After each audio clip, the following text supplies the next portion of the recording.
They told me a human would not survive the room. That was the first thing I heard about her before I ever saw her face.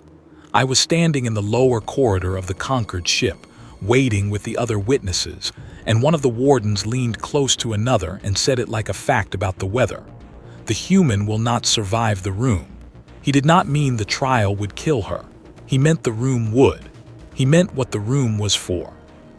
You have to understand what kind of room I am talking about. The Hall of Accounting is not a courtroom the way your people would picture it. There is no wood, no seats in soft rows, no banner hanging behind a judge. It is a sphere. A perfect hollow sphere of dark metal, and the accused is brought to a small platform at the exact center, suspended with nothing above and nothing below. The light comes from everywhere and from nowhere. There are no shadows in that place. That is the point. A creature standing at the center of the Hall of Accounting casts no shadow, has nowhere to look away to, and is seen completely from every angle by everyone who has come to witness. We built it that way on purpose, a very long time ago. We believed truth could not survive a shadow. I was there because I had no choice. I will explain that part. But I want you to know before anything else that I went into that room believing she was guilty. I want you to know that so you understand what changed. My designation in the language you would use is closest to witness of the ninth. I served the conquered as a keeper of accounts. My work was to watch and to record and to never, under any circumstance, feel. We were trained out of feeling the way your young are trained out of crawling. It was considered a childish thing, an inefficiency. A keeper of accounts who felt could not be trusted to see clearly. So I had spent my whole life learning to look at terrible things and write them down in a flat hand. And then a human had broken me, and I had been called to testify. And I did not know yet whether I was a witness against her or for her, because I did not understand what I had become. Let me go back. Let me take you to the field first, because that is where it started, and because if I only show you the room you will not believe the rest. The war had a name, but the name does not matter to you. It was a small war by the standards of the conquered. 3 systems contested, a corridor of jump points, a few rocks worth fighting over because of what sat under them. The humans had come into our region only a generation before, and we had decided, in the way the conquered decides things, that they were a contamination to be managed, not hated. We did not hate them. You hate an equal. We considered them a spreading thing, like rot in a hull. And you do not hate rot. You cut it out and you scrub the metal and you move on. That was the official posture. I will be honest and tell you that the soldiers felt differently, because soldiers always do, and the humans had given our soldiers reasons to feel. They fought in ways we found offensive. Not dishonorable exactly. Just wrong, the way a song sung off-key is wrong. Something that scrapes against the inside of you. They would not surrender when surrender was the correct outcome. They would hold a position that any rational accounting said was lost, and hold it past the point of sense, and sometimes, not always but sometimes, the position would unloose itself because they had held it. We did not have a word for that. We have a word now. The word is human, and we use it the way you might use a curse, and also the way you might use a prayer, and I will tell you how that came to be true. The battle where it happened was on a moon called, in our records, the 8th stone. A dead place. No air worth the name. A thin sucking nothing that would kill you slow if your seal failed and fast if it failed badly. Gray dust over gray rock under a sky that was mostly black with a bruise of gas giant hanging in one corner of it, banded orange and sick yellow. Close enough that it filled a third of the horizon, and you could watch storms the size of worlds turning in its belly. The dust got into everything. It had a smell even through the filters, a flat mineral smell like a struck stone. I learned that smell later. I will get to how. The conquered had taken the 8th stone, and then the humans had taken it back, and then we had taken it again. And each time the taking cost more than the rock was worth. And nobody with the authority to stop it would stop it, because to stop it would be to admit the accounting had been wrong from the start. So it went on. By the time of the day I am telling you about, there were trenches cut into that dead gray ground. actual trenches, dug by machines and held by bodies, and the front had not moved in 40 days. Her unit held a ridge above a crater they called in their reports the Bowl. We called the same crater the Ninth Cut. Same hole in the ground, 2 names, and the line between the names ran right down the middle of it. On one side, humans. On the other, a division of the Conquered under a field commander whose designation I will give you as Marrow, because that is close to what the soldiers called him and because he earned the name. Marrow did not lose. Marrow had never lost. He was held up among us as proof that discipline always beats passion in the end. Give it enough time, give it enough cold patience, and the steady thing grinds the wild thing to dust. Her name was Mara Quinn. I did not know her name on the day of the battle. I learned it in the room much later, when the prosecutor said it the way you would set down something dirty. The accused, Mara Quinn. But I am going to use it from the start, because she had a name the whole time, even when we were calling her unit's positions by grid coordinates and treating the people inside those coordinates as numbers to be reduced. She was a medic. That is the thing that breaks the whole story open, so I will say it plainly. She was not a great warrior. She did not turn the battle. She was a field medic, which among humans is a soldier whose work is to keep other soldiers from dying, and she was, by the testimony of her own people, not even an exceptional one. Steady. Calm under fire in a way that her sergeant called, in his statement, almost annoying, because she would talk to you in the same flat, patient voice whether you had a scratch or your leg was gone. And there was something in the unchanging of her voice that made men trust her past all reason. They would do things they should not have survived because Quinn had told them in that voice that they would survive it. Sometimes they did. Here is what happened at the Ninth Cut. I am going to tell it the way the accounts were assembled from her people and from ours, because both sides recorded it, and because the 2 records agree on almost everything, which is rare and which is part of why the trial happened at all. When 2 enemies' records agree, the Conquered cannot call it propaganda. It has to call it truth, and then it has to deal with the truth, and the Conquered had no idea how to deal with this one. There was a ceasefire, a short one, 6 hours, negotiated to let both sides clear the dead and wounded from the floor of the crater, because the bodies were piling in the low ground, and in a war fought in sealed suits a body that ruptures is a hazard to everyone, ours and theirs. So this was a practical arrangement, not a kind one. Both commands agreed. For 6 hours, no one would fire on a marked recovery party in the Bowl. Commander Marrow violated the ceasefire. I want to be careful here, because this is the part our side spent years trying to bury, and the part that, once it came out, made the trial impossible to stop. Marrow did not violate it openly. He did it the cold, patient way that had made him famous. His soldiers had laid charges in the floor of the crater during the previous night, buried in the gray dust, and when the human recovery teams came down into the low ground unarmed and unarmored, carrying their stretchers, the charges went off under them. Then his line opened fire on the survivors, on medics, on unarmed parties who had come down under a flag both sides had signed. By our laws this was permitted. I need you to sit with how ugly that sentence is. By the Conquered's laws, a ceasefire with a contamination was not a ceasefire at all, because you cannot make a binding agreement with rot. You can only seem to gain advantage. Marrow had not broken any rule we recognized. He had been clever. He had been praised for it in the after reports before everything went wrong. The human line, watching their unarmed people torn apart in the bottom of the bowl, did what humans do. They came over the top, not in good order, not according to any plan. They came down into the crater into Marrow's prepared fire because their people were dying down there and they physically could not, stay in the trench and watch it. Their sergeant tried to hold them. The records have his voice on the channel, screaming at them to hold, and then a long silence, and then his voice again, different, saying, all right with me then, and going down into the bowl at the front of them. He died at the bottom of it. Most of them died at the bottom of it. It was, by every measure the Conquered uses, a catastrophe. They lost the ridge. They lost the position they had held for 40 days.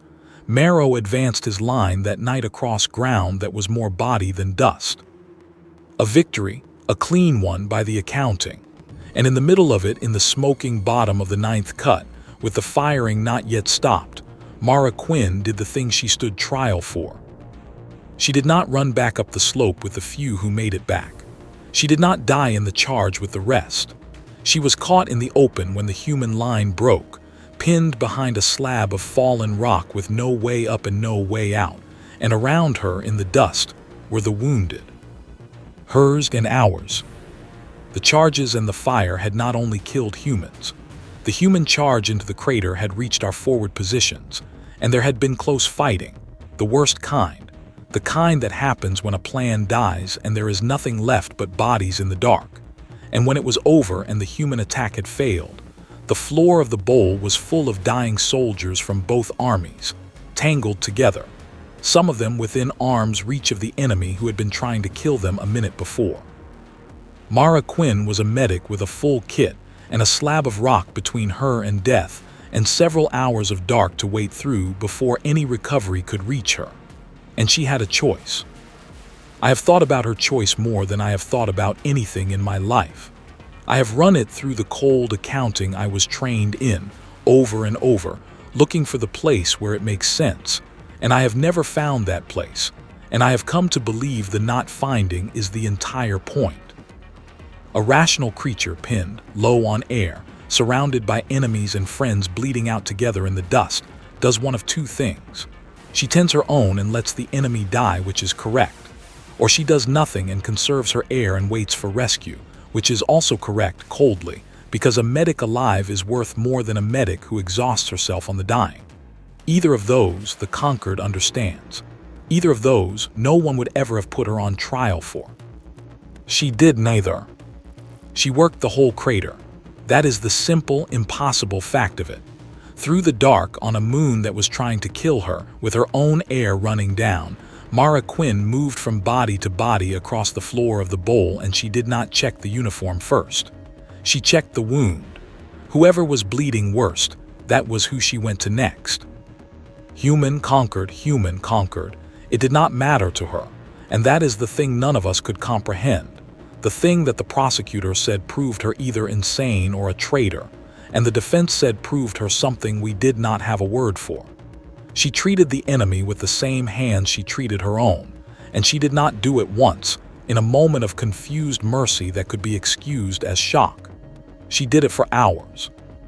She made a decision, and then she remade it, body after body, all night, in the cold and the dark and the thinning air, every single time choosing the wounded over the flag. I was one of the bodies. I told you I would explain why I had no choice about being in that room. This is why. I was not at the time a keeper of accounts. That came after, when they pulled me out of the field and decided my injuries had ended my usefulness for anything but watching and writing. On the 8th stone I was a soldier, a low one in Marrow's division, and I went down into the 9th cut in the close fighting, and I took a wound that should have killed me. A human blade or shrapnel. The records are not clear and I do not remember.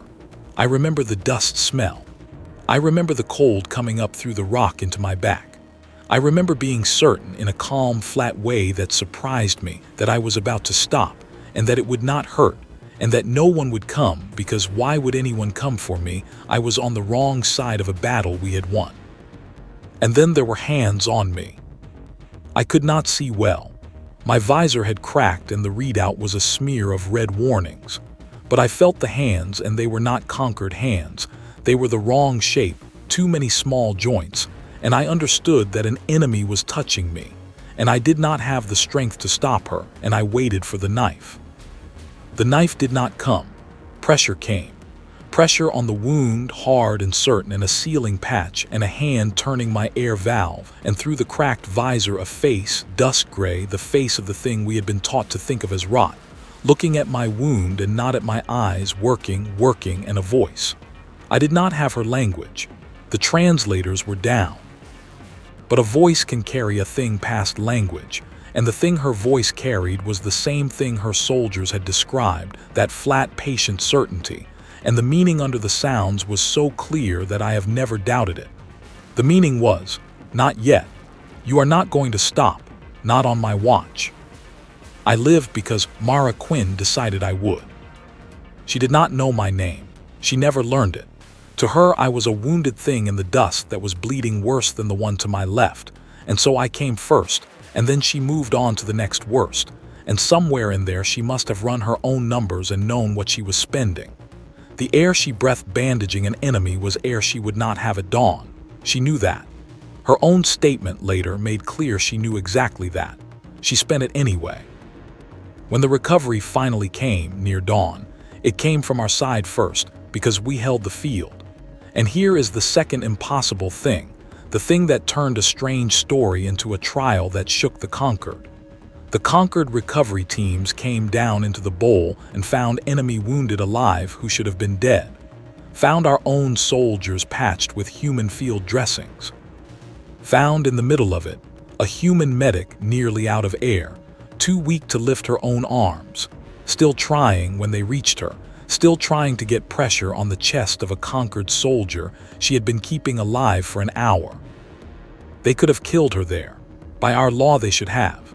A live enemy on a one field is a problem to be solved, and the simplest solution was already in their hands. The team leader, whose name I will not give because he asked me, years later, to leave it out, and I owe him that much, the team leader looked at the human keeping his soldier alive, and he did not solve the problem the simple way. He took her air. He took her alive. He carried her out of the bowl across his back the way you carry your own wounded. And to the day he told me about it, his voice still did the thing where it goes flat to keep from doing something else, and he said, "I could not." That was all. I could not. He never finished the sentence. I do not think there is an end to it. So she was taken alive, and that was the beginning of the problem, because a dead enemy is closed and a living one is open. And a living one who has done what she did is a question that has to be answered, and the conquered cannot leave a question lying around. We are a people who close accounts. An open account is unbearable to us. It is almost a physical pain, and Mara Quinn was the most open account anyone could remember. The simplest answer would have been to make her a prisoner and forget her, but she would not be forgotten because of us, because of the one she saved. We talked. That was the thing no one anticipated. The soldiers she had kept alive came home, and they were supposed to recover and return to the line and never speak of it, and instead they talked. They could not stop talking. I could not stop talking. We had each of us been raised to feel nothing and to close our accounts, and a human had reached into us in the dark and left an account so far open that it ached. And we found ourselves at night, in the recovery wards, telling each other in low voices about the hands, about the voice, about the not yet. And we could not make it fit anywhere in everything we had been taught. And a thing that does not fit in you has to go somewhere, so it came out of our mouths. It reached command. Of course it reached command. And command was faced with a contamination of the worst possible kind. Not a weapon, not a tactic, but an idea that had gotten into its own soldiers through the most undeniable door there is. The door of I am alive and she is the reason. You cannot argue a soldier out of being alive. You cannot order him to unowe a debt his own body knows about. The idea was spreading, and it was spreading through the most loyal, the most disciplined, the ones who had been wounded and saved. And command understood that this was more dangerous than any human weapon, because it was a weapon that turned your own people's gratitude against the entire shape of how you had taught them to see the world. So they decided to close the account in public. They decided to put her on trial. The reasoning was clever, in the cold, patient way the conquered is clever, the way Marrow was clever. If they simply executed her, she became a story, a martyr, and the soldiers' aching open accounts would harden into something worse. But a trial, a proper trial in the hall of accounting, with the full weight of the conquered's law brought down on her, that would do the work. The law would explain with perfect logic why what she had done was wrong. It would show the watching soldiers that their gratitude was a sickness, a contamination she had infected them with, and that the cure was to see it clearly under the shadowless light. The human would be made to stand at the center of the sphere and be seen completely, and the seeing would prove her guilt, and the soldiers would be healed of her. And then Command assumed she would apologize. They were very certain about this part. Every account I read from the planning of the trial assumes it. A creature at the center of the hall of accounting, faced with the full and patient logic of the conquered, shown exactly why she was wrong, would recant. They always recant. That is what the room is for. It is not built to hurt you. It is built to show you so completely to yourself and to everyone that you cannot hold onto a lie. And the thing they were sure was a lie was the thing she had done. And they were sure that under the light she would see it as a lie too and would say, "I was wrong, I am sorry. It will not happen again." And then the account would close. The soldiers would watch their savior call her own mercy a mistake, and the ache in them would curdle into shame, and the conquered would scrub the metal and move on. They were so sure of it. I was assigned to witness. By then my soldiering was over. My body had not healed the way a body must to go back, and I had been moved into the keeping of accounts because a creature who could no longer fight could still watch and write, and because, I think, someone in command knew I had been in the bowl and thought it would be useful or instructive or cruel to have one of the saved sit in the witness ring with a flat hand and record her undoing. I do not know which of those it was. Perhaps all of them. I went because I was ordered to go, and I went, I will admit to you now, believing the room would work. I believed she had done something wrong. I owed her my life, and I still believed that, because the law I had been raised in was deeper in me than gratitude, and the law said that what she had done was a kind of madness, a refusal to make the necessary distinctions, and that under the light she would understand this and repent, and that I, watching, would finally be able to close the account that had been aching in me since the dust, because I would see that what I owed her was owed to a mistake, and a debt to a mistake is no debt at all. That is the creature who walked into the lower corridor of the conquered ship and heard a warden say the human would not survive the room. I want you to see that creature clearly because of what happened to him. The day they brought her to the hall, I was in my place in the witness ring before they brought her in. The ring is a band that runs around the inside of the sphere, midway between top and bottom, where the witnesses sit looking inward and down at the platform at the center. There were a great many of us, more than I expected. The trial was meant to be instructive, so command had filled the ring, and as I looked across the curve of it at all the others, I understood the size of what they were trying to do. They were not trying her for what she had done to 2 armies in 1 crater. They were trying her for what she threatened to do to the conquered itself. The ring was full of the wounded. I saw them. I saw soldiers I knew from the recovery wards, soldiers I had whispered with in the dark about the hands and the voice, and they had been brought here. All of us had been brought here to be cured. The platform at the center was empty and lit and small. The light came from everywhere. It is a strange feeling, that light, even on a witness in the ring. It reaches into you. You feel watched by it, by the metal itself, by everyone, and you become very aware of your own face and what it might be doing without your permission. I sat very still and made my face flat the way I had been trained, and I waited. They brought her in through the lower aperture, the way the accused are always brought, rising up into the sphere on the disc that would carry her to the central platform. I watched her come up into the light. I had not seen her since the bowl, and I had not seen her clearly even then, through the cracked visor. So this was, in a way, the first time I truly looked at the human who had decided I would live. She was small. That surprised me. In the dust she had seemed a force, a pressure, a voice, and I had built her in my memory into something larger than a body.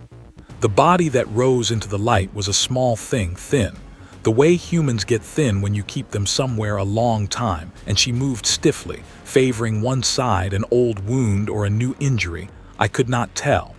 Her uniform was gone. They had her in the plain gray of the accused, which is meant to strip away rank and roll and leave only the creature. Her hands were bound in front of her. Her hair had been cut short, the way ours do not grow, dark going to gray at the edges, and her face. I had been trained to read faces, even alien ones, even though we pretend we do not feel. You cannot keep accounts without learning to read the thing across from you. And I looked at her face as the disc carried her up to the center, and I expected to see fear, because the room is built to draw fear up out of you. And I expected, under the fear, the first soft cracks of the recanting, the beginning of the I was wrong that command was so sure would come. I did not see fear. I do not know how to make you understand what I saw because we did not have a word for it then, and I am not sure your people have a clean one either. It was not defiance. Defiance I would have recognized. Defiance is a thing soldiers have, a hardness, a jaw set against you, and the room eats defiance for sport. It is one of the easiest things for the light to dissolve. This was not that. Her face was not hard. It was, if anything, tired and sad, and entirely without apology, and entirely without fear.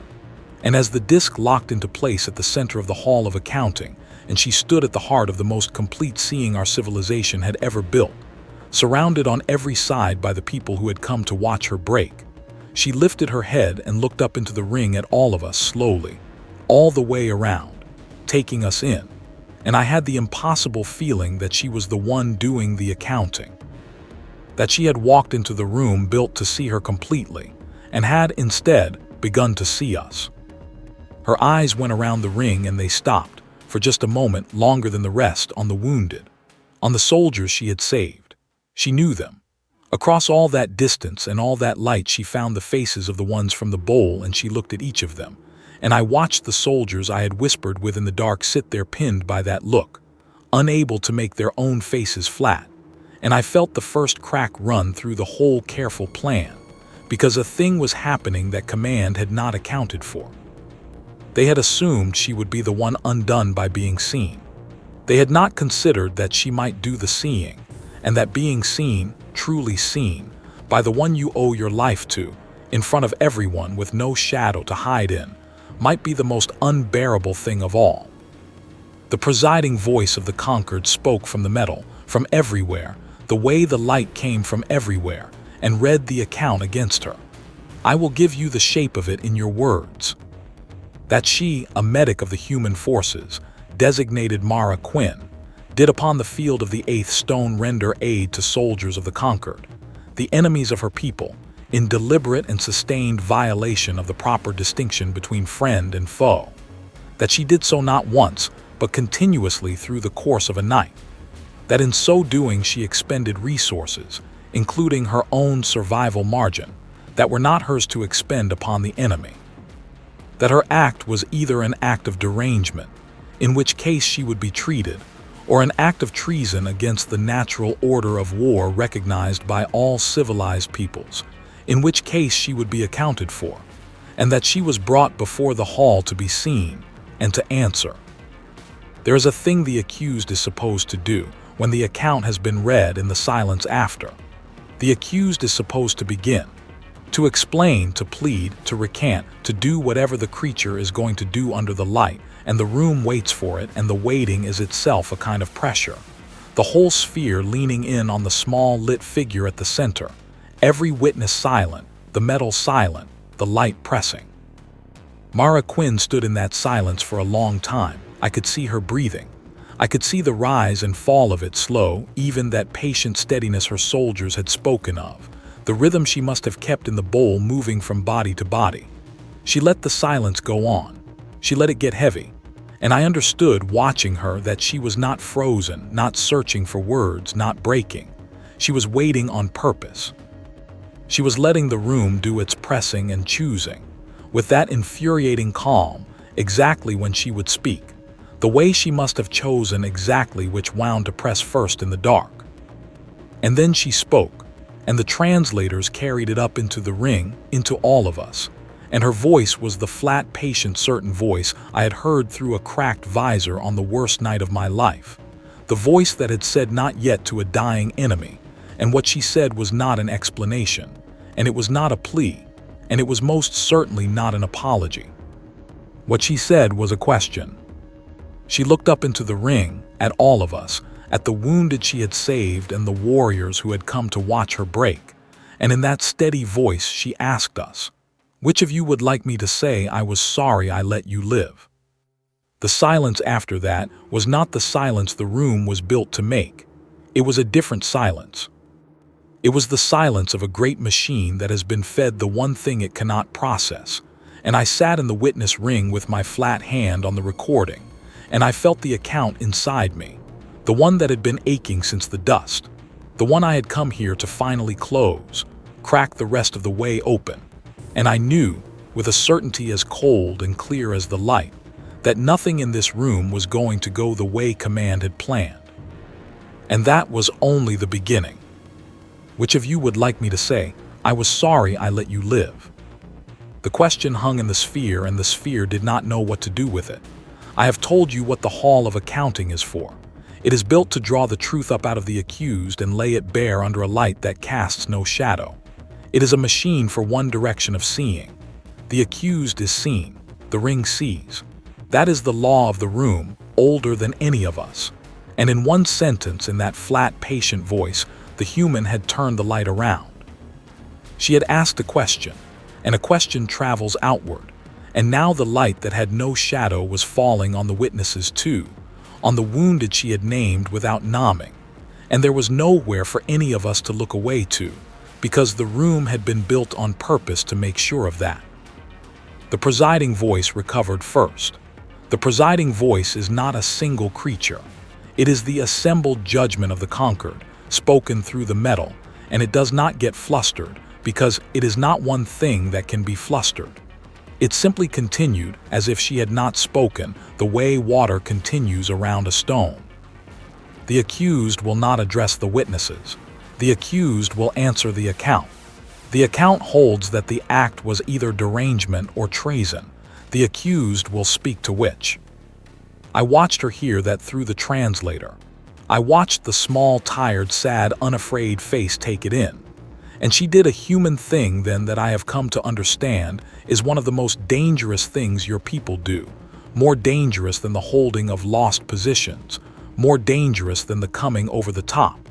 She refused the frame. She said, "Those aren't the only two."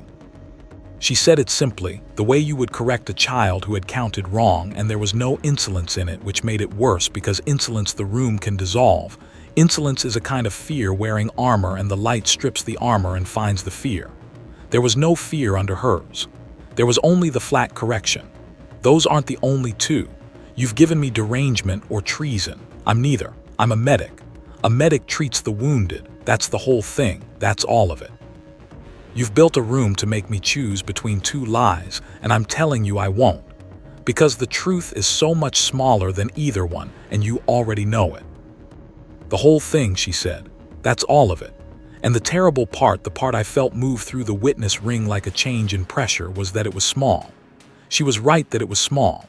We had built derangement and treason because they were large enough to be answered, because a large wrong can be cut out and the metal scrubbed, and she was standing at the center of our great machine, foreseeing and telling us with that maddening calm that there was nothing large there to cut. Just a medic. Just the wounded. Just hands. The prosecution rose to that. I should describe the prosecution to you. In the Hall of Accounting there is one who speaks the account against, who stands in the ring and not at the center. And on that day it was a senior keeper, an old one, with the patience of the conquered worn into him so deep that you could not tell any more where the patience ended and the creature began. I will give you his designation as the accounter. He had closed more accounts than any of us would ever open. He was very good at the room.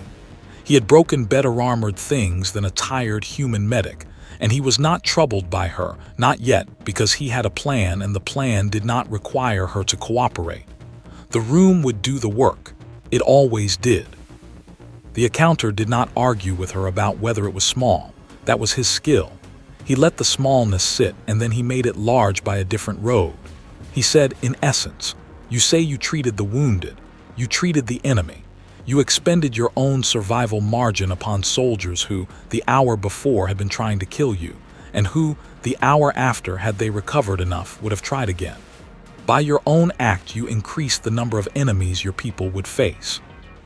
Soldiers you saved would return to the line and kill your own. You understand this. You understood it that night. You did the arithmetic that any soldier does, and you chose knowingly to add to the strength of the enemy at the cost of your own survival. That is not the act of a medic. A medic preserves the strength of her own side. That is treason by its outcome, whatever it is in your heart, and the hall does not judge hearts. It judges outcomes. So, you will tell us. Did you, or did you not, knowingly return enemy soldiers to the war that would kill your own people? It was a good question. I want to be fair to the accounter because he was not a cruel creature. He was a logical one, and the logic was sound. And I had been raised in that logic and felt it pull at me even as I sat there owing her my life. He had done the thing the room does best. He had taken the small true thing and shown that its outcome was large, and the room judges outcomes, and by outcomes she was caught. She did not flinch from it. She said, yes. Just that, yes. She did not soften it.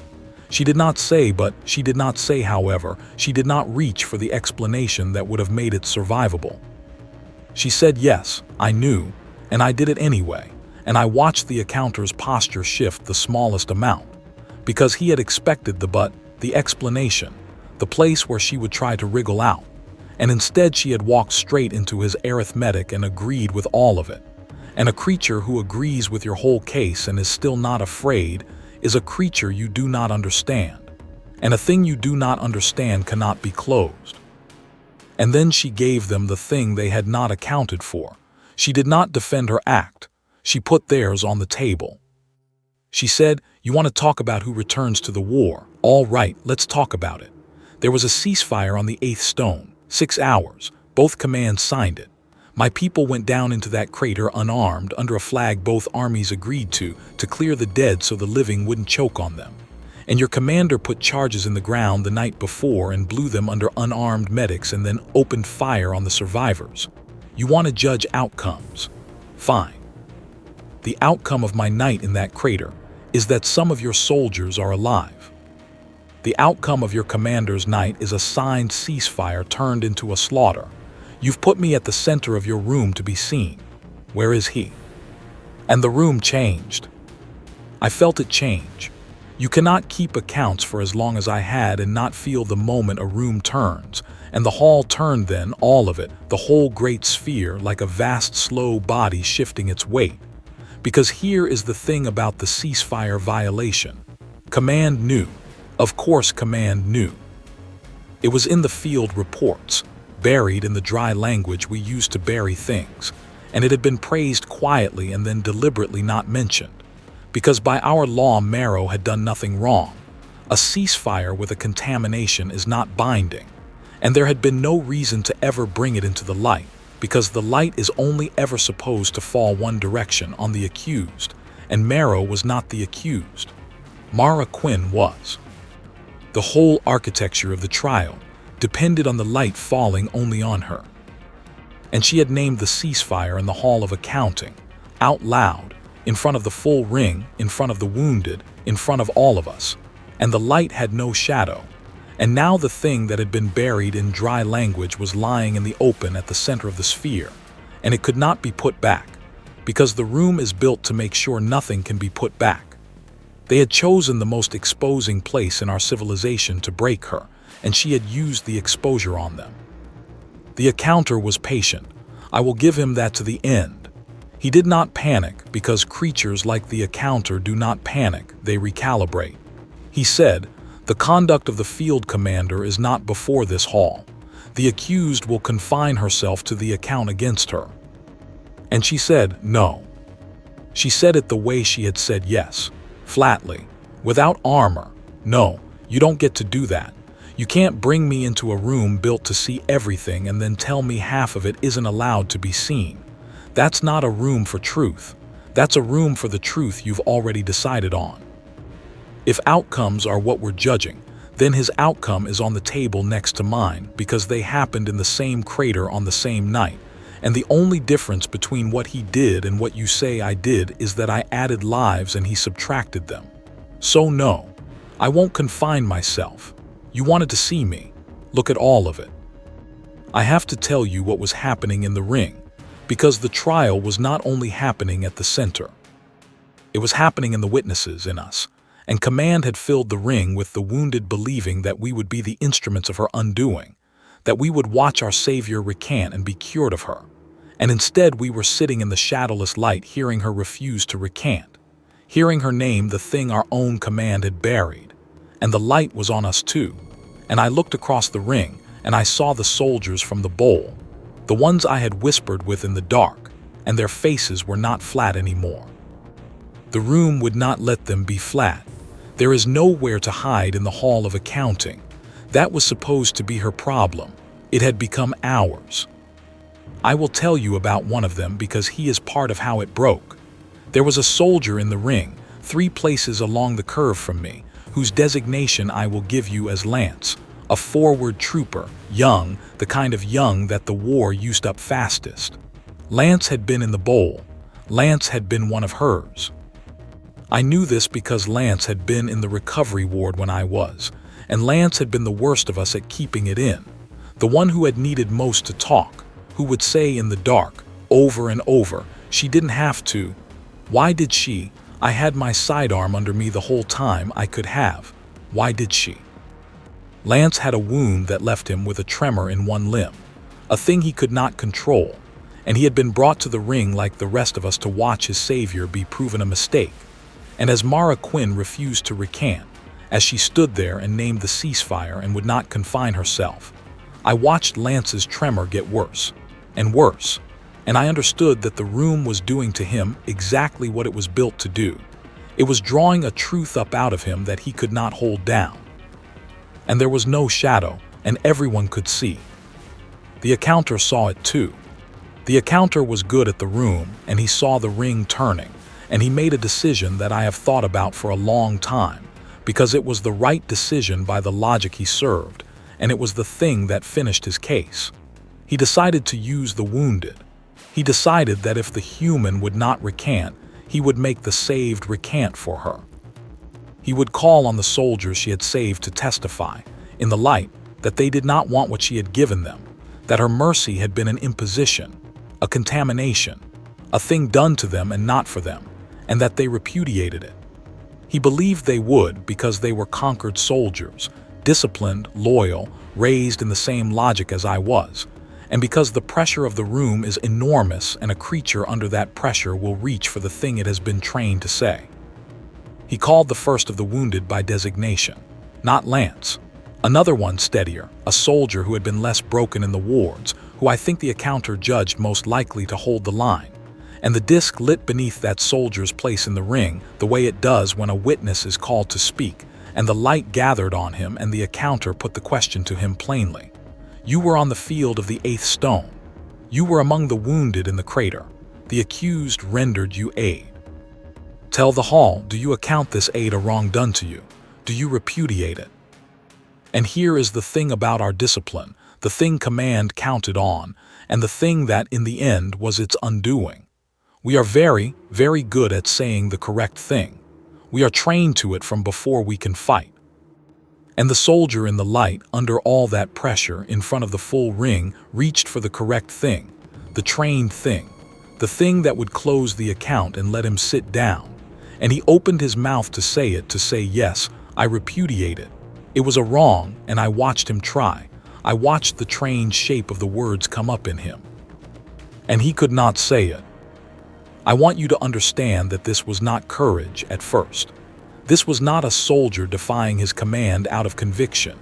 It was something stranger and more human, though he was not human.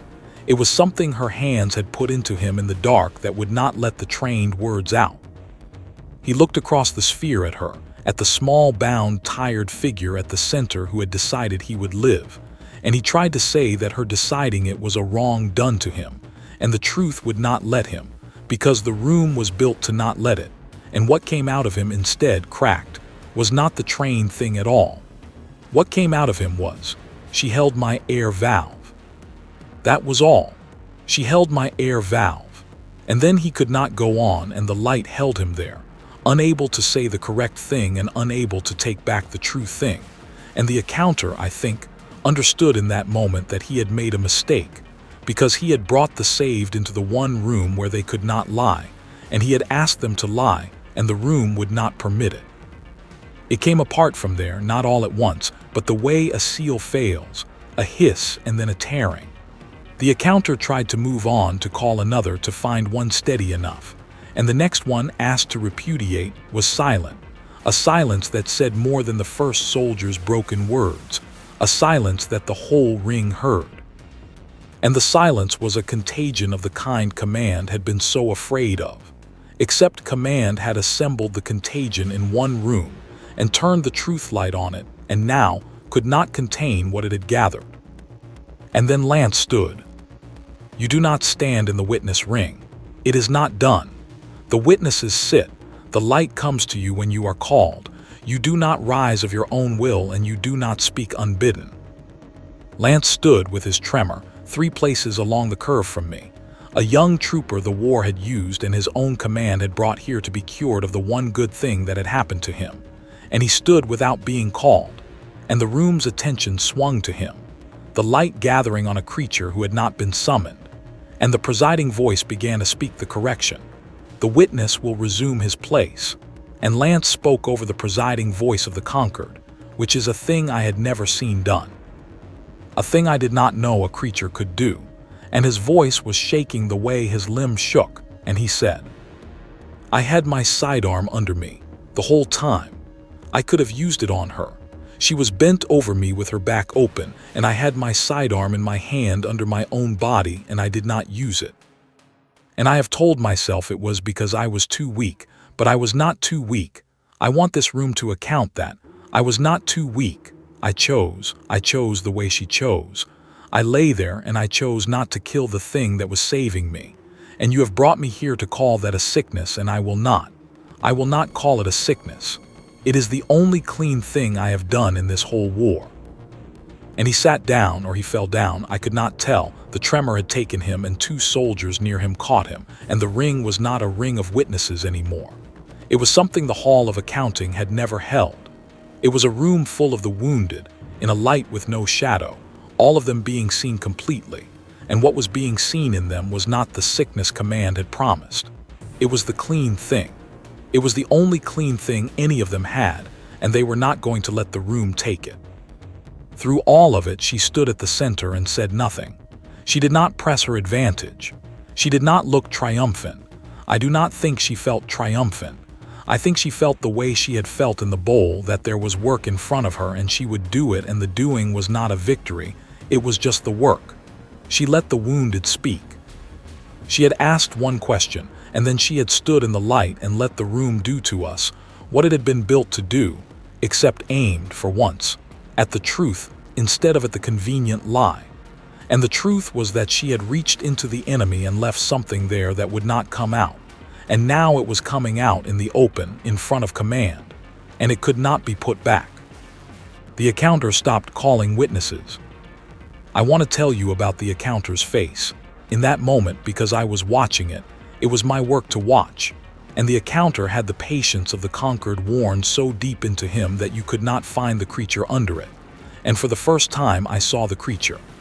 He looked at the human at the center of the room, and there was, on the old keeper's face, something I had not expected and have never forgotten, and it was not anger, and it was not fear of what this would mean for him. It was a kind of grief. I think the accounter understood, before any of the rest of us fully did, that the trial had already failed at the thing it was for, that the account would not close, that whatever verdict was handed down now, the contamination she carried had been planted in the most undeniable soil there is, in the gratitude of the saved, witnessed under a light that could not lie, and that the conquered was going to have to live now with an open account it could not bear, an ache it could not scrub out of the metal. And that this old keeper, who had spent his life closing things, was looking at the one thing he would never be able to close. And he was not raised to feel, the way I was not raised to feel, and the room would not let him not feel. And so the grief was on his face, plain in the shadowless light, for the whole ring to see. The presiding voice called the recess then. It does not usually call a recess. The room does not need recesses. The room finishes things. But the presiding voice, the assembled judgment of the conquered, called a recess, and I understood that command was retreating to decide what to do with a trial that had turned into the opposite of itself, and that whatever they decided in that retreat would be the realest decision the conquered had made in a generation, because they had been shown themselves, all of them, under their own light, and there was no looking away. They took her down on the disc, into the lower aperture, back to wherever they kept her. The last I saw of her before they took her down, she looked up into the ring one more time slowly, all the way around, the same as when she had come up, and she found Lance, who was still shaking, still held up by the soldiers near him. And she did not smile, humans smile, but she did not. She gave him a small nod, the kind you give a soldier who has held a hard position, the kind that says, "I saw what that cost you and it was not for nothing." And the disc carried her down, and the aperture closed, and she was gone. I sat in the ring with my flat hand on the recording, and I looked down at what I had written. And I found that, for the first time in my career as a keeper of accounts, I had stopped writing somewhere in the middle, that my flat hand had failed, that there were long stretches of what had happened in that room that I had not recorded at all because I had been unable to do the two things at once, to feel it and to write it, and the feeling had won. The feeling she had put in me in the dust had won over the training of my whole life, and the account in my hand was incomplete, and I understood that I was going to have to decide, before the recess ended, what kind of witness I was going to be when they brought her back up into the light. Because I knew, the way you know a thing in your body before you let yourself know it in your mind, that they were going to call me. I was the most exposed of all of them. I was not just one of the saved. I was one of the saved who had been moved into the keeping of accounts, who sat in the witness ring not as a wounded trooper, but as an officer of the very process that was trying her, a creature command had chosen. I now understood, precisely because he had been in the bowl and was supposed to be the proof, the clean instrument, the saved one who had been remade into a keeper, and could therefore stand in the light and account in the dry, flat language of the law that what she had done was a wrong. I was meant to be the closing of the account. I was meant to be the cure made into an officer of the court. And in the recess, in the dark of the lower corridor where they held the witnesses, with the smell of the ship around me that was nothing like the smell of the dust and yet brought the dust back anyway, I sat with the incomplete account in my hand, and I thought about the hands on me, and the cracked visor, and the voice that did not have my language and carried its meaning past language anyway. The not yet, the you are not going to stop, not on my watch, and I thought about what it had cost her. The air she would not have at dawn, spent on a wounded thing in the gray that could not even thank her, that did not even share her words, and I thought, she did the arithmetic. She knew what she was spending. She spent it on me. And in a few moments they are going to bring her back up into the light, and they are going to call me down into it, and they are going to ask me, in front of the full ring, to account her mercy as a wrong.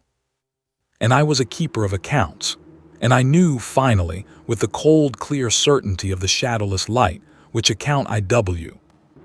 They brought her back up into the light, and they called me down into it, and both of those things happened almost at once, so that I rose from my place in the witness ring at the same moment.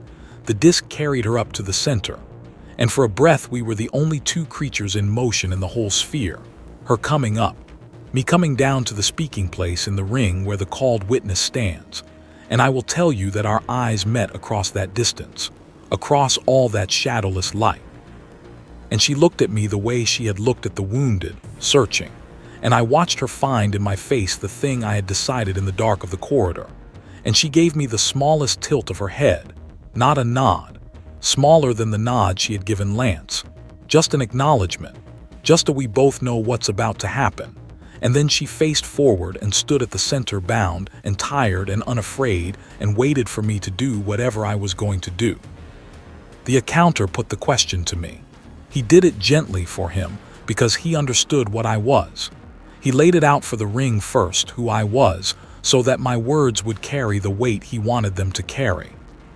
He told the hall that I had been a soldier in the bowl, that I had been among the wounded the accused had treated, that I had since been raised into the keeping of accounts, and now served the very process of the hall, and that I therefore stood before them not as a broken trooper overwhelmed by the room, but as an officer of accounting, trained, disciplined, capable of seeing clearly, and that my testimony would be the testimony of a creature who understood the law and could weigh the act against it. He was building me into the proof. He was making me the thing that would put the room back the right way, the saved one who had been remade and could therefore, calmly in the dry, flat language, account the mercy a wrong. And then he asked me. He asked me the same thing he had asked the others, but he asked it of the officer he had made of me, knowing the others had failed and trusting that I, of all of them, would not. Because I had been trained the furthest from feeling and the closest to the law, he said, "You were treated by the accused on the field of the eighth stone.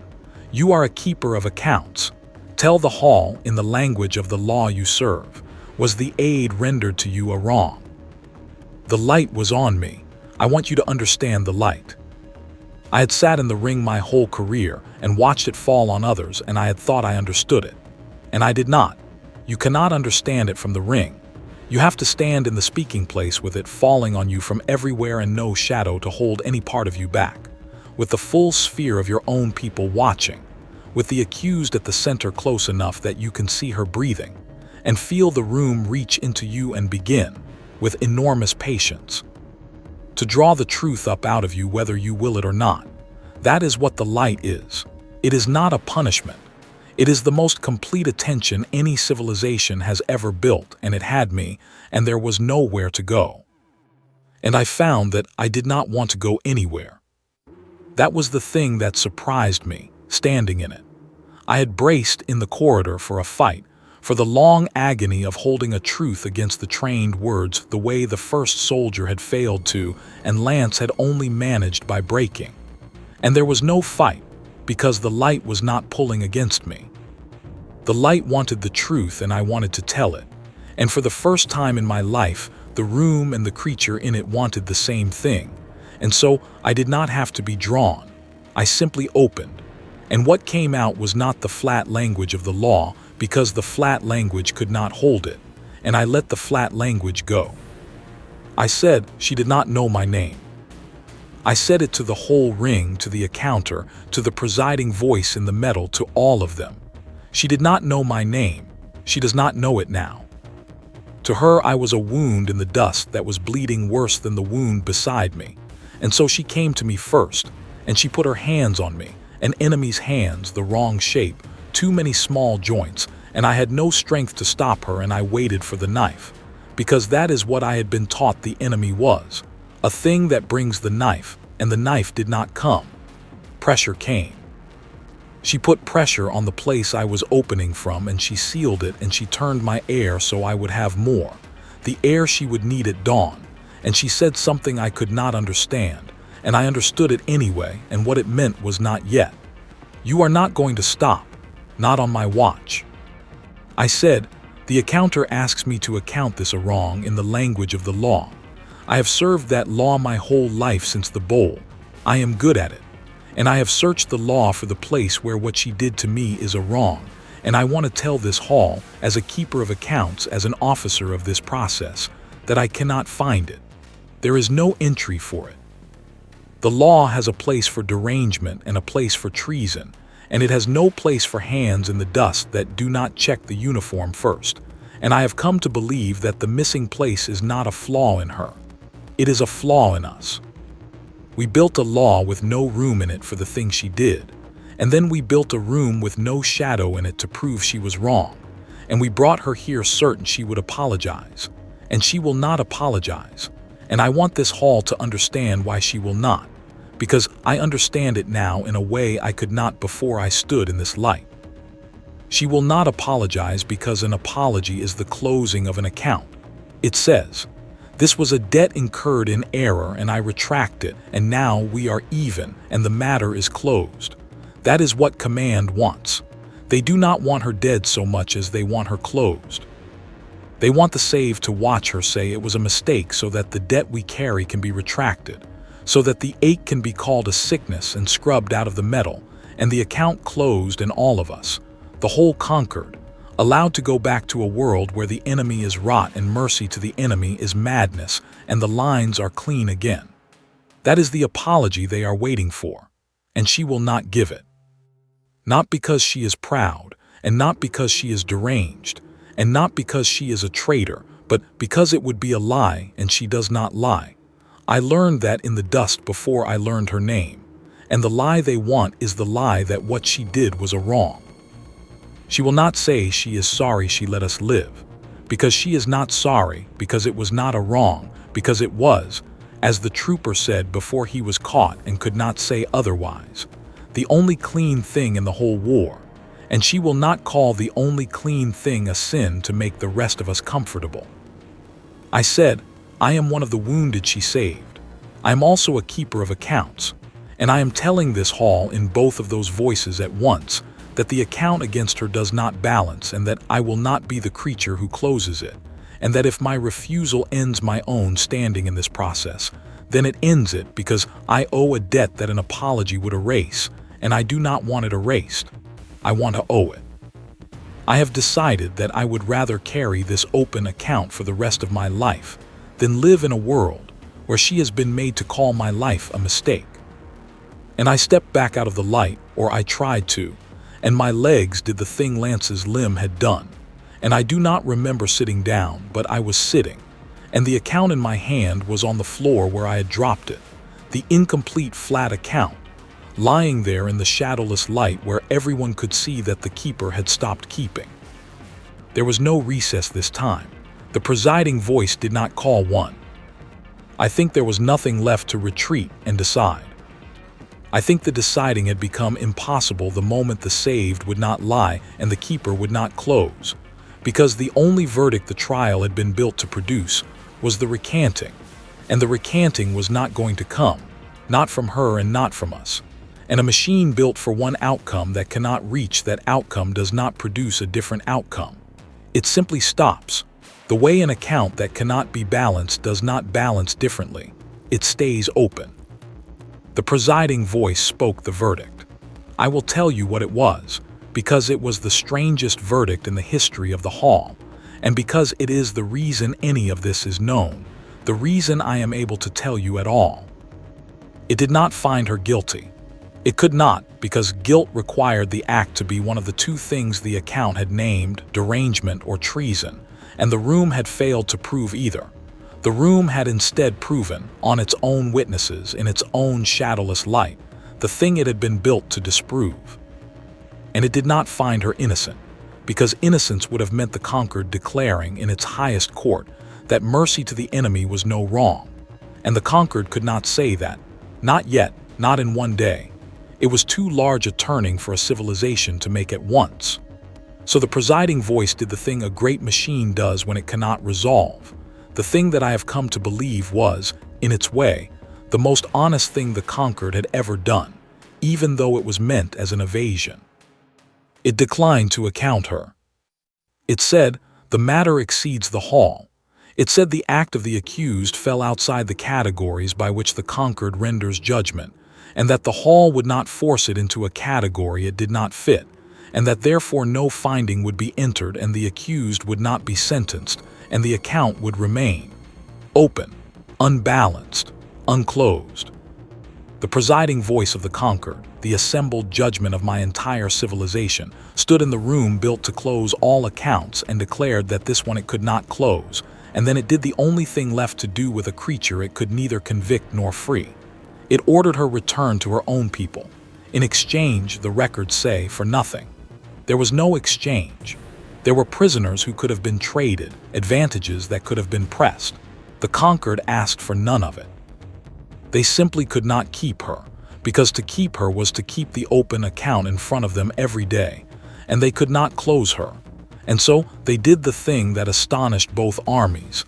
They gave her back, asking nothing. The way you put down a thing too heavy to carry and walk away without looking at where you set it. They took her down on the disc for the last time, and the ring, which had been filled to be the instrument of her undoing, did a thing then that no one ordered and no one could have ordered, a thing the records of the hall had never recorded before. As the disc carried her down, the wounded stood. Not one, All of them. Every soldier in that ring who had been in the bowl, every creature she had decided would live, stood up out of the witness places. And it spread. It went past the wounded. Soldiers who had not been in the crater at all stood because the ones beside them had stood. And the standing went around the whole ring, and it was not a cheer. We do not cheer. It was silence. A sphere full of standing creatures in a shadowless light. And she looked up into it as the disc carried her down, and her tired face did the thing human faces do. It came apart a little, the eyes, and she did not apologize. She had never apologized. She went down out of that room having never once said she was sorry. And the last thing she saw of the conquered was an entire ring of its soldiers on their feet, owing her, refusing to close the account, letting it stay open in front of everyone, which was the only thanks our people had ever learned how to give, and the only one she would have accepted. I never saw her again. I want to tell you that I did, that there was a meeting after, that I found a way to give her my name at last, so that the creature she saved would not be nameless to her forever. There was no such meeting. She went back to her people, and the war went on a while longer, and then it ended, the way small wars end, not with a victory but with an exhaustion. Both sides too changed to keep grinding at a few rocks, and somewhere in the changing was the thing she had planted, the open account spreading through the saved, the soldiers who would not see the enemy as rot anymore because rot does not turn your air valve in the dark. I do not know if she lived through the rest of the war. I have tried to learn, and the records are not clear, and I have decided to stop trying, because there is a version where she lived and a version where she did not, and I find I can carry the open account more easily if I do not close that question either. Commander Marrow was quietly removed from command. Not punished. We do not punish the clever, but removed, set aside, his name allowed to fade, because after the haul his cleverness had a smell to it that had not been there before, the smell of charges in the dust under a signed flag, and the conquered found, to its own surprise, that it no longer wanted to be the kind of thing that wins that way. That was her doing too. She never named it as her aim, and I do not think it was. I think she only ever wanted to treat the wounded. But the wounded she treated went home and could not stop talking, and the talking changed the shape of what we were willing to be. And a civilization that will not blow charges under unarmed medics anymore is a different civilization than the one that praised Marrow. And the difference walked into our highest court small and bound and tired and walked out having never said it was sorry. As for me, I am still a keeper of accounts. They did not strip me of it after. I had expected them to, and they did not, and I have come to think that this too was the conquered changing, deciding that a keeper who had stood in the light and refused to close an account was perhaps the only kind of keeper worth having. I keep accounts now with the open one always in me. It does not ache the way it used to. The ache was the ache of a thing that does not fit trying to be made to fit. I stopped trying to make it fit. I let it be what it is, an open debt to a creature who decided I would live and never wanted it called a mistake. And once I stopped trying to close it, the ache became something else, something I do not have a clean word for even now, something closer to the warmth of a struck stone holding the heat of a sun that has set. People ask me, the young ones, the ones who were not there, what the trial proved. They expect a clean answer the way the young always do, a verdict, a lesson, a thing that closes. I tell them the trial proved nothing because it ended in no finding and they are dissatisfied, and then I tell them the rest, which is that the trial was never going to prove anything because it asked the wrong question. It asked whether a human had done wrong by saving her enemies. And the answer to that question was an open account that a whole civilization could not close, and the not closing was the only true thing in it.